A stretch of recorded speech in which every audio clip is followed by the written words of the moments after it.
Jawa menjadi arena persaingan politik terbesar dalam kontestasi pemilu nanti. Tercatat 6 provinsi di Pulau Jawa mencapai 56% suara dari total pemilih nasional. Dan hal ini membuat pertarungan suara pemilih di Pulau Jawa akan berlangsung ketat. Lalu apa kata fakta?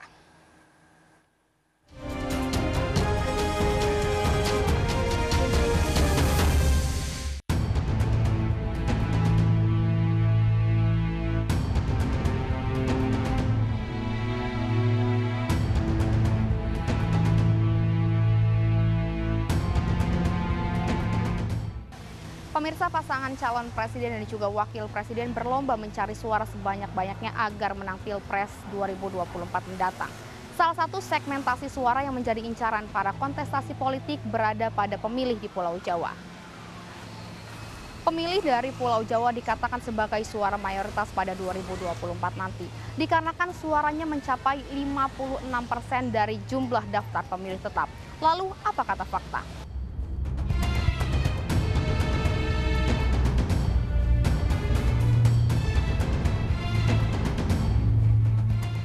KPU telah menetapkan daftar pemilih tetap yang berhak mengikuti pemilu pada 14 Februari 2024 mendatang.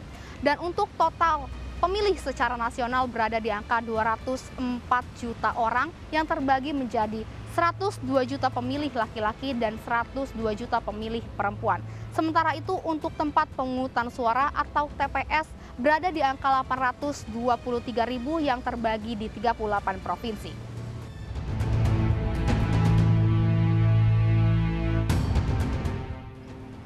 Jika kita melihat sebaran dari jumlah pemilih di Pulau Jawa, logis bila seluruh partai politik dan juga pasangan capres-cawapres menjadikan Pulau Jawa sebagai lumbung suara dan juga arena perebutan yang menentukan. Artinya merebut suara di Pulau Jawa menjadi gerbang menuju kemenangan.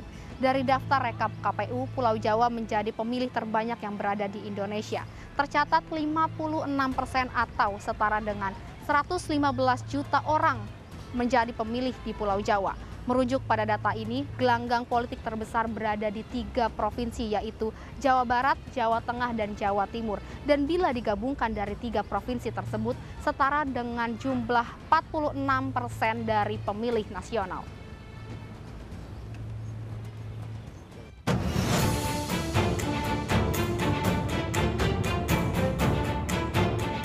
Menurut pengamat politik sekaligus Direktur Eksekutif Fox Poll Center Research and Consulting, Pangi Syarwi Caniago, Pulau Jawa menjadi ajang pertempuran dalam meraih suara. Namun jika pemilu nanti harus sampai 2 putaran, sebaran di luar Pulau Jawa juga tak kalah menentukan.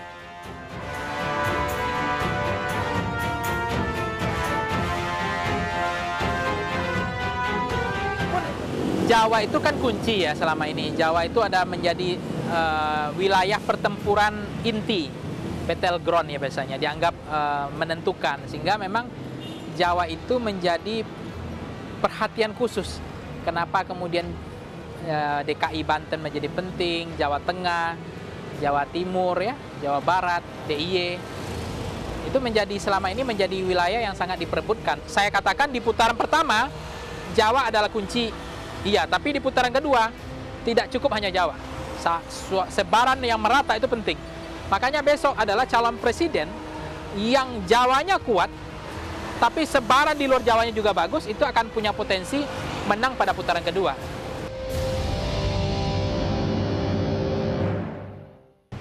Hasil pemilu 2019 membuktikan siapa yang berhasil menguasai Pulau Jawa akan memenangi kontestasi. PDI Perjuangan berhasil menjadi partai terkuat pada pemilu 2019 lalu.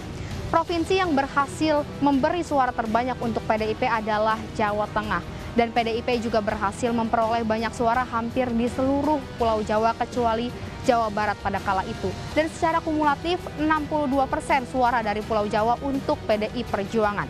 Dan partai yang mendominasi Pulau Jawa selain PDIP ada PKB, Gerindra, PKS, dan juga Partai Golkar.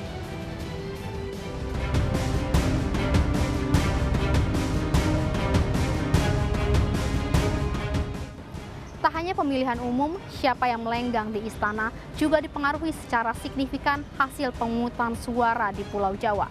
Pilpres 2019 membuktikan siapa paslon yang meraup suara mayoritas di Pulau Jawa akan mengantongi tiket sebagai RI1 dan RI2, di mana rekap hasil Pilpres 2019 dimenangkan oleh Jokowi dan Ma'ruf Amin, yaitu di DKI Jakarta, Jawa Tengah, Jawa Timur, dan Yogyakarta. Kunjungan Ganjar Pranowo, Prabowo Subianto hingga Anies Baswedan ke Sri Sultan Hamengkubuwono X menjadi sinyal meminta restu dukungan menjelang Pilpres 2024. Kini, 2 minggu jelang kontestasi pemilu, masyarakat semakin yakin terhadap pilihannya masing-masing.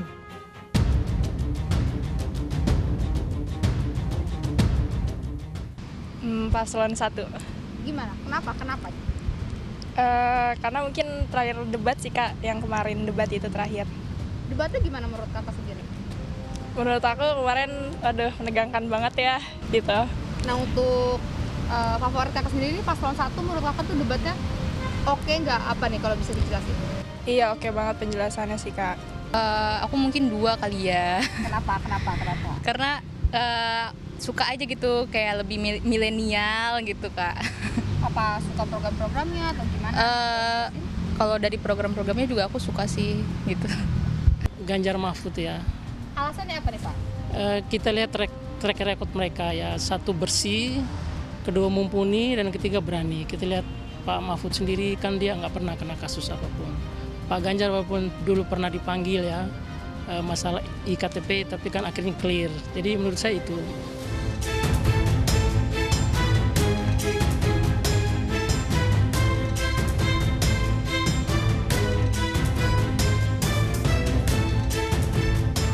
Yang mudah dan lokasi yang strategis menjadikan suara pemilih di Pulau Jawa menjadi rebutan. Berbeda dengan pemilih yang berada di luar Jawa, meski jumlahnya mencapai 43%, tetapi harus menempuh jarak yang jauh dan sulit ditempuh. Dan kurang dari 2 minggu lagi kita akan menentukan siapa pilihannya. Apakah Anda sudah memiliki pilihan? Dari saya Nisa Sahib bersama juru kamera Jen Jasin, sampai jumpa di Apa Kata Fakta selanjutnya.